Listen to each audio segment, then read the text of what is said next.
정말 대선이 얼마 남지 않았습니다. 계엄 사태 이후로 불리한 지형에 있는 김문수 후보는 과연 지지율 1위에 이재명 후보를 꺾고 대통령이 될 수 있을까요? 김문수 후보의 사주팔자 그리고 별자리인 자미두수를 봤는데 생각보다 압도적으로 나쁘지 않다라는 생각이 들었습니다. 김문수 후보가 왜 단일화를 하지 않았는지, 어떤 정치를 해나갈 것인지는 사주와 자미를 보면 알 수 있는데 제가 한번 자세히 풀어드리도록 할게요.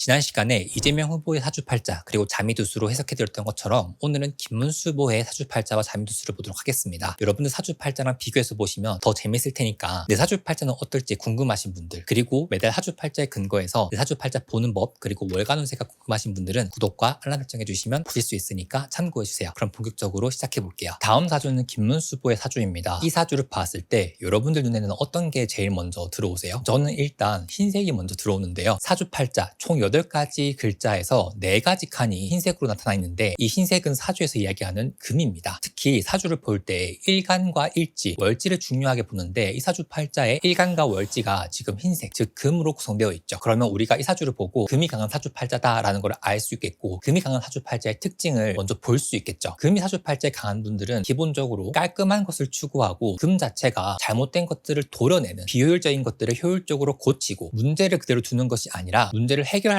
하는 기질이 강하고, 사고체계 자체가 굉장히 이성적이고 논리적이고 명확한 것을 중시하며 사회 활동에 있어서 본인의 역할, 본인의 기능을 잘 하려고 하는 사람이 많기 때문에 사주팔자에 금이 많은 분들은 책임감이 강한 기질이 있어요. 특히 회사원분들이나 직장 다니시는 분들 중에서는 내 몫의 일을 잘 해야겠다라는 마음을 가지고 있어서 기본적으로 1인분 이상 하는 분들이 많거든요. 그러나 이렇게 사주팔자에 금이 많은 경우에는 금의 단점이 발현되기도 합니다. 때로는 폭압적이거나 융통성이 부족하거나 말을 할 때 조금 거칠게 나가는 부분이 있고, 살짝은 피도 눈물도 없는 냉철한 판단을 할 때가 많다라 볼 수도 있는데요. 제가 지난 시간에 이재명 후보의 사주팔자를 풀어드리면서 사주팔자는 띠가 아니라 일주, 즉 내가 태어난 날의 동물이 중요하다고도 말씀드렸죠. 이 사주팔자에서 왼쪽에서 두 번째 위칸과 아래칸을 보셔야 하는데 이를 각각 일간과 일지라고 합니다. 일간을 경이라고 읽고 일지는 오라고 읽는데, 그래서 이 경오라는 글자는 흰색 말을 뜻하는데요. 이 경이라는 글자가 굉장히 금의 기운을 강하게 가지고 있는 글자라 볼 수 있고, 밑에 오화라는 글자는 지금 빨간색이죠. 즉 불의 기운을 가지고 있고, 이 오화라는 글자가 말을 뜻합니다. 그런데 말이라는 글자는 굉장히 눈물도 많고 이성적이기보다는 약간 감성적이고 표현도 잘하고 불의에 맞서서 항거하는 약간은 투사 같은 기질이 있는데, 이 사주를 보고 재밌었던 게 경금이라는 글자가 가지고 있는 특징과 오화라는 글자가 가지고 있는 특징이 대조되는 부분이 있어서 실제로 여러분들 주변에 일주라는 자리에 경호라는 한자가 있는 분들을 보면 원리주의자 같기도 하고 본인의 기질도 강한 것 같으면서도 알고 보면 눈물도 많고 감수성도 풍부하고 뭔가 어떤 부분에서는 되게 사근사근하면서 인정머리가 있는 것 같으면서도 또 사회생활 하는 거 보면 냉철하고 한 가지로 치우쳐져 있는 모습이 아니라 여러 가지 모습을 좀 가지고 있는 분들이 좀 보일 겁니다. 그런데 이 경호라는 글자에서 관이라는 것이 사주팔자에서는 보통 정치 그리고 사회적인 활동을 의미하는 글자입니다. 그러면 이 경호일주라는 글자가 정치 또는 사회, 문화적인 부분에서 일을 하시는 분들이라 한다면 본인이 지향하는 사회에 잘못된 것들을 바로잡겠다는 경향성이 크다라 볼 수도 있겠죠. 그래서 경호일주의 3가지 장점과 단점을 말씀드리면, 첫 번째, 정의감과 책임감이 강하다라 볼 수도 있고, 두 번째, 열정적이면서 활동적이라 볼 수도 있고요, 세 번째, 리더십과 카리스마가 있다라 볼 수도 있습니다. 단점으로는 조금 성미가 급하고 조급하게 느껴질 수 있는 부분이 있고요, 두 번째, 고집이 세고 융통성이 좀 부족하다. 마지막 세 번째 단점은 특히 운에 의해서 경호일주 분들은 가끔씩 갑자기 아프거나 다치는 경우가 있는데, 경호일주의 한정에서 이 오화라는 글자가 작용하는 흐름 때문에 좀 그런 게 있거든요. 그런데 지금 말씀드린 장단점 3가지 중에서 김문수 후보의 사주, 즉 금이 사주팔자에 많고 토를 뜻하는 노란색이 없는 사주, 그리고 수를 뜻하는 까만색이 없는 사주팔자로 봤을 때는 첫 번째 장점, 정의감과 책임감이 강할 수 있지만 단점으로서 고집이 세고 융통성이 부족하다, 이 2가지 면모가 강화된다라 볼 수도 있습니다. 제가 이 사주를 보고 왜 흥미로웠냐 하면 수와 토가 없다는 점이 굉장히 좀 놀랐습니다. 왜냐하면 요즘 정치인들은 기본적으로 말빨이 좀 있어야 하고, 그 말이 대중들의 마음에 콕 들어가서 본인이 추구하는 정치적 이념과 신념 같은 것들을 잘 설파하고 나아가서 대중들이 나에게 보내는 지지나 팬심 같은 것들이 중요한 건데, 이재명 후보 같은 경우에는 본인을 지지하는 팬이라 할 수 있는 편인이 강한 사주팔자이면서 동시에 사주팔자의 원국에는 없는 식신상관, 본인의 말의 힘이 대운으로 들어와 있다는 점, 그리고 25년부터는 본격적으로 사주팔자에 화라는 기운이 강해진다는 점 봤을 때 이재명 후보의 말의 힘이 더 강해진다라 볼 수 있는데, 김문수 후보 사주팔자로 봤을 때는 이 말에 해당하는 수의 기운이 거의 없다라는 게 굉장히 흥미로웠어요. 제가 지금 말씀드리는 이 말의 힘이라는 거는 사주에서 식신 또는 상관이라고 하는데, 있는데 여러분들 주변에도 식신 또는 상관이라는 글자가 없는 사주팔자들은 한 가지 특징이 있습니다. 바로 자신이 생각하는 걸 얘기했을 뿐인데 남들이 봤을 때는 이해가 안 된다라는 거예요. 그래서 여러분들이 보통 연애할 때 의사소통이 조금 힘드신 분들, 일반적인 표현을 하는 게 아니라 상대방이 나에게 표현을 하는데 저 말이 무슨 말이지? 왜 말을 좀 헷갈리게 하지? 또는 저게 이런 뜻인가? 아닌가? 가끔씩 고민에 빠지게끔 하는 사람들이 있죠. 그런 분들 사주팔자가 보통 식신상관이 없는 사주입니다. 근데 식신상관이 없는 분들의 말이 너무 주관적이기 때문에 또는 살짝 객관성이 떨어지기 때문에 남들이 이해하기는 어려울 수 있어도 한번 걸러서 생각해보면, 다시 말해서 한 발짝 떨어져서 본다면 아, 이런 의미인가? 유추는 되는데 문제는 그 단계를 가기 전까지 일반적인 인간관계에서는 그렇게까지 생각을 안 한다는 거예요. 그리고 사주팔자에 인성이 없는 분들은 두 가지의 아쉬움이 발현될 수 있습니다. 과정보다는 결과에 조금 더 집중하려고 하는 경향성이 있고, 두 번째는 타인의 조언을 수용하지 않고 내 원리와 원칙대로 하려고 하는 마음이 있어서 주변의 도움이나 지지를 얻기 어려운 부분이 있습니다. 이거는 경향성으로 발현되는데, 저는 이번 국민의힘 단일화 과정을 보면서 지금 들어와 있는 운도 그렇고 이 사주팔자 구성도 그렇고 쉽게 단일화를 할 거라는 생각이 절대 들지 않았거든요. 그리고 금은 그 자체만으로는 쓰임이 조금 어려울 수 있기 때문에 금이 많은 사주일수록 수라는 기운이 금의 탁함을 씻어주면서 금이 가지고 있는 좋은 기질, 능력, 특장점들을 더욱 잘 발현시킬 수 있는 영향을 할 수 있다라 볼 수 있습니다. 그렇지만 이 사주팔자로 봤을 때는 이 사주팔자의 잠재력이 발현될 수 있는 구성이라기보다는 본인이 열심히 해서 결과를 만들어가는 구성이기 때문에 인생의 난이도가 높다, 고단하다라 볼 수도 있는 겁니다. 그래서 김문수 후보는 사실 달변가나 말을 잘하는 정치인이 아닙니다. 또한 정치인으로서 반드시 필요한 것은 나를 지지해준 사람들에 대한 인복인데, 이 사주팔자는 인복이 크지는 않은 사주팔자예요. 조선시대라던가 과거 같은 경우에는 대중의 지지가 아니라 관직의 운이 얼마나 높냐를 봤는데, 사실 요즘은 관직의 운이 높다라는 것보다는 대중을 내가 어떻게 휘어잡느냐에 조금 더 맞닿았기 때문에 요즘 사회에서 힘을 받는 정치인들은 사주팔자의 인성과 비겁, 식상이 발달해 있는 사람들이기도 합니다. 그런데 이 사주팔자에서는 인성, 즉 나를 지지해주는 지지 세력을 의미하는 토가 없고, 나의 말과 정책과 나의 신념을 유려하게 표현할 수 있는 식신상관인 수라는 기운이 없어서 어떻게 정치 생활을 계속했는지 좀 의문스러웠는데, 지금까지 정치권에서 활동할 수 있었던 것은 강한 사회운동, 노동인권을 위해서 싸울 수 있었던 사주팔자의 단단한 구성, 즉 금의 기운이 강한 경호일주였기 때문은 아닐까 싶고요. 그래서 사주팔자 구성으로 본다면 말보다는 행동으로 증명하는 하주이기 때문에 오히려 군검경이나 다른 직업을 가질 법한데, 그럼 이 사주팔자가 왜 정치권을 뛰어들었냐? 김문수 후보의 대운을 통해서 알 수가 있습니다. 대운이란 것은 사주팔자에서 얘기하는 10년 동안 나에게 작용하는 운이라 볼 수 있는데, 대운이라고 해서 무조건 좋은 운이 아니라 좋은 대운이 있고 나쁜 대운이 있습니다. 그런데 이 대운을 볼 때 보통 사주팔자에서는 말년도 중요하긴 하지만 10대, 20대, 30대의 대운이 어떻게 오느냐, 그리고 그 대운이 어떻게 작용하냐에 따라서 인생이 크게 결정된다라 볼 수 있어요. 지금 이 사주로 봤을 때는 26세부터 35세까지 들어온 대운을 가보라고 하는데, 이 오화라는 글자는 불의의 한거에서 정의를 지키고자 하는 마음, 본인이 생각하는 이상을 추구하는 마음의 발로라 볼 수 있습니다. 김문수 후보 사주팔자에서 경호라는 글자의 오화랑 똑같은 글자이기 때문에 이 사주팔자는 26세부터 35세까지는 그 당시에 시대적 상황과 맞물려서 사회활동을 충분히 할 수 있는 흐름이라 볼 수도 있고, 보통 그때 사회운동이라 하면은 정치권과 맞닿았기 때문에 이 사주팔자가 정치인으로서 활동할 수 있었던 건 그 당시의 시대적 배경이 대운과 잘 맞아떨어졌기 때문에 그렇다고 생각해요. 그리고 이 사주팔자에 수와 토가 들어올 때 좋았던 시기를 보면 46세부터 55세까지 들어와 있는 임진대운 때 김문수 후보가 본격적으로 제도권에서 정치 활동을 하면서 국회의원도 당선되고 굉장히 정치적으로 좋았던 시기라고 평가받거든요. 임이라는 글자는 수를 뜻하고 진이라는 글자는 토를 뜻하는데, 금과 목과 화로 이루어져 있는 사주팔자에서 가장 필요로 하는 수라는 글자와 토라는 글자가 딱 들어올 때 이 10년 동안 굉장히 좋은 시기라 볼 수도 있었고, 이 사주팔자의 대운을 보면 46세 임진대운 이후로 56세부터 65세를 신묘, 66세부터 75세까지를 경인이라고 하는데, 이 신묘와 경인보다는 조금 더 임진이라는 글자의 대운이 좋았다라고 평가받을 수도 있습니다. 왜 그러냐를 이제 설명드릴 건데요. 대통령은 하늘이 내려준 사주팔자가 있다라고 하지만 요즘은 경쟁 구도에서의 선거를 통해서 대통령이 되기 때문에 두 후보자의 사주팔자를 비교해야 하기도 하고, 또 그 후보에 들어와 있는 대운이 매우 중요하다 볼 수 있어요. 이 김문수 후보가 대통령이 될 수 있을지를 보려면 대운을 따져봐야 되는데, 이 대운을 따져보기 전에 가장 중요한 거는 이 사주팔자의 격을 봐야 합니다. 격이라는 건 쉽게 얘기해서 내 사주팔자가 어떻게 생겼는지 그 틀을 얘기한다 볼 수 있는데요. 앞서 말씀드렸던 사주팔자에 흰색이 많은, 금이 많은 사주팔자는 오행의 관점에서 그 사주팔자의 특징을 보는 거라고 한다면, 격이라는 건 이 사주팔자가 사회적으로 나를 어떻게 쓰는지를 보는 거라 볼 수 있거든요. 격을 볼 때는 사주팔자의 일지 바로 오른쪽 칸, 즉 월지라는 칸을 봅니다. 월지는 사주팔자에서 직업궁 또는 사회궁이라고 해서 내가 나를 어떻게 쓰는지, 사회적으로 어떻게 활용하는지, 직업은 어떻게 활용하는지로 보는데 여기에 보면 공교롭게도 흰색이라는 글자가 있죠. 이 흰색을 유금이라고 합니다. 김문수부 사주팔자는 양인격이라고 해서 일반적인 격보다는 조금 특이한 격이라 볼 수도 있어요. 양인격이 뭐냐? 사주팔자에는 은과 양이 있습니다. 양기가 넘친다, 음기가 많다 이런 얘기 하시죠. 그런데 여러분들 사주팔자에서 일간이라는 자리에 갑, 병, 무, 경, 임 이 5가지 글자가 있는 사주팔자는 양으로 태어났다 볼 수 있고 을, 정, 기, 신, 개 이 5가지 글자가 있는 사주팔자는 음을 태어났다 볼 수 있는데 양인격은 일간에 각각 간목, 병화, 무토, 경금, 임수를 타고나신 분들이 각각 월지에 묘목, 오화, 유금, 자수를 가지고 있는 사람만 해당한다 볼 수도 있습니다. 김문수부 사주는 경금 일간에 유금 월지를 가지고 있으니 양인격에 해당한다 볼 수 있겠죠. 정말 공교롭게도 양인격이 제가 방금 말씀드렸던 금이 많은 사주팔자의 특징과 조금은 비슷하다 볼 수 있어요. 양인격은 사주팔자의 10성 중에서 겁재라는 기질이 좀 강하게 발현된다 볼 수 있거든요. 겁재는 남의 것을 빼앗아 오다, 즉 남의 재물을 빼앗다라는 의미도 있는데 뭐 약간 도둑놈인가 싶잖아요. 근데 그런 것보다는 그만큼 호전적이다, 기질이 강하다, 모험적 기질이 강하고 특히 사주팔자의 겁재가 발달한 분들, 즉 양인격의 겁재라는 것은 본인의 주장이 강하고 리더십이 뛰어나면서 결단력도 있고 위험을 감수하는 리스크 테이킹을 잘하는 사주 구성이라 볼 수도 있습니다. 동시에 지금 이 양인격이 흰색, 즉 금의 기운이 강한 양인격이기 때문에 앞서 말씀드렸던 불의에 분노하고 사회적 책임감을 다하는 일에 매우 진심이라 볼 수도 있는데요. 방금 말씀드렸던 특징이 금이 많은 사주팔자, 경호일주의 특징, 그리고 양인격 이 3가지에 모두 강화되어 있다 보니까 저는 이 3가지 특징만 봐도 김문수 후보는 당시의 시대적 상황과 맞물려서 사회운동을 했던 것이 굉장히 잘 맞고 또 그런 걸 했을 때 굉장히 유명해지고 본인의 명성을 떨치는 사주 구성이라 볼 수도 있겠죠. 이렇게 양인격에 해당하는 사주팔자는 운의 희기, 운이 좋냐 안 좋냐를 판단하기 위해서는 양인에 해당하는 그 글자, 즉 이 사주팔자에서는 유금이라고 하는데 금의 기운이 강한지 약한지를 보는 것이 중요합니다. 보통 일반적으로 양인격 같은 경우에는 칼을 들고 있는 사주라고 해서 어감적으로 봤을 때도 이 칼이 좀 무섭게 보이죠. 그래서 사주팔자에 양인에 해당하는 사주팔자 각각의 오행의 기운이 약해질 때가 보통은 운이 좋다라고 볼 수도 있습니다. 그럼 이 사주팔자는 금의 양인격이니까 금의 기운이 약화되는 시기가 좋다라 볼 수 있겠죠. 실제로 김문수부 사주팔자의 대운을 봤을 때 정치적 성과를 내기 시작한 시기는 임진대운이라고 해서 이때 국회의원도 당선되고 여러 가지 정치 활동을 하면서 이 대운의 끝자락쯤에 당선의 기틀을 마련했는데 임진대운 이후부터는 신묘, 경인이라는 글자를 한번 보세요. 위에 글자가 흰색이고 아래 글자가 초록색이죠. 흰색은 사주에서 금을 뜻하고 초록색은 사주팔자에서 목을 뜻하니까 사실 신묘와 경인대운 75세까지 작용하는 이 대운은 운쪽으로 봤을 때 유리한 흐름은 아니다라 볼 수도 있습니다. 그 중에서 저는 사실 이 경인이라는 글자가 되게 안 좋다라고 생각을 했는데요. 그 이유가 정치인처럼 대중의 평가를 받는 직업군에 있어서는 10년 대운이 안 좋다더라도 그 다음 대운이 좋아지면은 회복하는 경향성이 있어서 다시 정치권에 복귀하는 경우가 많은데 김문수 후보는 사주팔자의 흐름을 봤을 때 20년 동안 그렇게 좋은 대운은 아니었다 볼 수 있어요. 그러니까 신묘 대운 때부터 서서히 내리막길을 걷고 있다가 경인 대운 때부터는 본격적으로 힘을 쓰지 못하는 구성으로 흘러간다 볼 수 있거든요. 이 66세부터 75세까지 중에서도 가장 암울했던 것은 66세부터 70세까지였을 겁니다. 이 전반부 5년에는 금의 기운이 오히려 지금 들어와 있고 강화된다라 볼 수 있죠. 즉 다시 말해서 이 사주팔자에서는 2016부터 2020년까지가 참 안 좋았을 거라는 생각이 들고 24년부터는 다시금 힘을 받기 시작하는 운의 흐름을 봤을 때 최저점을 찍고 반등하는 단계라 볼 수 있거든요. 양인격은 양인에 해당하는 오행이 약해질수록 좋은데 사주에서는 금을 다루기 위해서는 화가 필요하다고 보는데 이 후반부 5년 같은 경우에는 이 임목이라는 글자가 화는 아니지만 그래도 이 사주팔자랑 만났을 때 화의 기운이 강해진다라 볼 수 있기 때문에 점점 올라가는 반등으로 봤고요. 즉 다시 말해 금의 기운이 안 그래도 많은 김문수부의 사주팔자에서 양인에 해당하는 오행인 금을 약화시켜주기 위해서 화가 필요한데 이 화가 본격적으로 강해지는 시기가 25년부터 27년까지 이 3년이기 때문인 거죠. 특히 양력 기준 25년 5월부터는 본격적으로 화의 기운이 강해지는 시기라고 해서 이 영상에서도 27년까지 기대가 되는 분들에 대해서 말씀을 드렸는데 저는 김문수 후보도 비슷하다고 생각했거든요. 그래서 운 쪽으로 봤을 때 김문수 후보도 그리 나쁜 운은 아니다라 볼 수도 있습니다. 다만 이제 막 반등해서 올라가고 있는 이 운을 가지고 있는 김문수 후보가 대통령이 당선될 수 있을지는 이재명 후보 사주팔자와 자미두수를 같이 비교해서 봐야겠죠. 이 자미두 자미두수의 탄생 배경 자체가 옛날 중국의 춘추 전국 시대 있죠. 중국도 옛날에 엄청 새로운 나라가 만들어졌다가 무너지고 막 그런 정치적 혼란 시기가 있었잖아요. 그때 국가의 운명과 지도자의 운명을 보기 위해서 발달된 점성술인데 이게 현대 사회에서는 정치권에서의 권력 구성으로 볼 때 또 유효한 게 있더라고요. 그래서 제가 김문수보의 사주팔자 자미두수를 좀 봤는데 애매한 기운이 좀 있습니다. 당선이 될 만한 사주 구성이라 하면 필요한 오행은 명확하게 사주팔자의 화인데 조금 아쉬운 거는 사주팔자에 지금 들어와 있는 대운이 직접적인 화가 아니라 약간 간접적인 화라는 것. 오히려 이 대운이 경인이 아니라 병인 또는 병호나 정사였으면 어땠을까라는 아쉬움이 있고요. 자미두수 명반으로 봤을 때 김문수보는 대선 1인 6월 3일 날에 그 날의 하루 일운이 생각보다 괜찮더라고요. 오히려 이재명 후보는 그날 당일의 일운이 김문수보보다는 자미두수로 봤을 때 그리 좋지는 않았어요. 그래서 자미두수만 보면은 김문수보가 이재명 후보보다는 조금 더 그날 당일의 운이 좋다라 볼 수 있지만 사주팔자로 봤을 때 두 후보 중에 누가 더 유리한가 그리고 집권 이후의 흐름 봤을 때는 이재명 후보가 유리한 게 방금 말씀드렸던 그 자미두수의 차이보다는 조금 더 큰 차이가 있더라고요. 한 가지 제가 김문수 후보의 자미두수를 보면서 조금 인상적이었던 걸 좀 말씀드리고 싶은데 자미두수에는 명궁이라는 게 있습니다. 명궁은 앞서 말씀드렸던 경호일주처럼 나 자신의 본질을 나타내는 자리가 명궁이라고 합니다. 이 명궁에 태양과 달이 같이 떠 있는 명반이에요. 그런데 여러분 같은 하늘에 태양과 달이 동시에 떠 있을 수 없는 것처럼 자미두수에서도 이런 명반 구조를 가지고 있을 때를 조금 특이하게 보기도 합니다. 해를 품은 달이 아니라 달이 품은 해 정도로 해석할 수 있는데 김문수 후보가 정치권에 있고 또 지금까지 살아온 궤적이 사회운동, 노동자의 권리, 타인을 위한 거라 생각해서 달과 태양 중에는 태양을 조금 더 잘 쓰는 구성이라고 생각했거든요. 그렇기 때문에 이 사람의 명주, 즉 명반의 주인이 태양의 힘을 메인으로 쓰는지 달의 힘을 메인으로 쓰는지를 봐야 되는데 살아온 궤적만 보면 태양이 조금 더 메인이 되지 않을까 싶어요. 그런데 달을 품은 해라고 해서 금환일식이라고 하는데 금환일식을 여러분들이 검색해보면 여러 가지 키워드들이 나올 겁니다. 제가 찾은 것들을 좀 말씀을 드리면 신의 심판, 권력의 변화, 시대의 전환, 질서의 회복이라고 봤는데 지금 이 명궁이 위치해 있는 자리가 축궁이라고 해서 축궁에 태양과 태음이 같이 있는 명반은 조금 더 추가되는 의미가 있습니다. 지능이 높고 능력이 뛰어나도 좋은 때를 만나지 못하는 아쉬움이 있거나 나라의 질서가 혼란스럽거나 어지럽게 흘러간다는 해석이 있습니다. 그래서 오늘은 김문수 대표의 사주팔자와 자미두수를 같이 봤는데요. 사주팔자만 보더라도 딱 어울리는 강경한 이미지라서 해석에 크게 어려움은 없었습니다만 저는 개인적으로 궁금한 것은 김문수 후보가 지금 딱 대운이 바뀌는 시기이기 때문에 이후 10년 동안 보여줄 수 있는 정치적 행보가 어떨지 그리고 나아가서 6월 3일 날 과연 몇 %의 투표를 얻어낼 수 있을지가 좀 궁금합니다. 저는 그래도 5월달은 김문수 후보가 운이 상승하는 시기라고 생각했기 때문에 이 운이 선거에 반영된다고 하면 본인의 정치적 기반을 다시 당에 뿌리내릴 수도 있겠다는 생각이 조금 들더라고요. 어떻게 될지 조금 더 지켜보시면 좋겠고요. 오늘 영상은 참고만 해주시고 주권자인 여러분들께서 각각 후보의 공약과 말을 보시면서 판단하시는 것이 제일 중요하다는 거 다시 한번 말씀드리면서 투표는 꼭 하셨으면 좋겠고요. 제가 윤석열 대통령 당선 이후에 영상을 만들었던 것처럼 누가 됐든 대통령 당선인의 자세한 풀이도 추후에 업로드해보도록 하겠습니다. 전 지금까지 도와도료였습니다. 감사합니다.